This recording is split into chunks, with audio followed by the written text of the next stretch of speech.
సంక్రాంతికి అరిసెలు అందరూ చేస్తారు కదండి. చాలా మందికి అరిసెలు చేయడం అంటే భయం. కానీ చాలా ఈజీగా చేసేయవచ్చు. ఏదైనా మెజరింగ్ గ్లాస్‌తో బియ్యాన్ని నానబెట్టుకోండి. 20-30 అవర్స్ నానబెట్టండి. 6 అవర్స్‌కి ఒకసారి కడుక్కోండి. ఇలా క్లాత్ మీద ఆరబెట్టి కొంచెం తడి ఉండగానే మిక్సీ పట్టుకొని మెత్తగా గంధంలా చేసుకోండి పిండిని.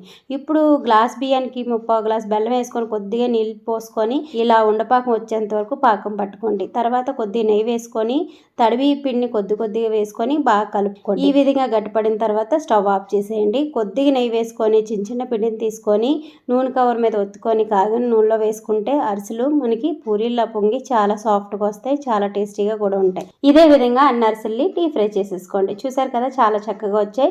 నువ్వు అరిసెలకు కూడా మంచి టిప్ చెప్తానండి ఈ వీడియోలో. నువ్వుల్లో కొద్ది మజ్జి చుక్కలు కానీ పెరుగు కానీ గిలుక్కొట్టి వేసుకొని బాగా మిక్స్ అయ్యేలా కలుపుకున్న తర్వాత అరిసెల పిండికి నువ్వులు బాగా దట్టించి ఇలా అరిసెలు ఒత్తుకొని డీప్ ఫ్రై చేస్తే అరిసెల నుంచి నువ్వులు అనేవి విడిపోవండి. వీడియో నచ్చితే లైక్ చేసి అందరికీ షేర్ చేయండి. Thank you.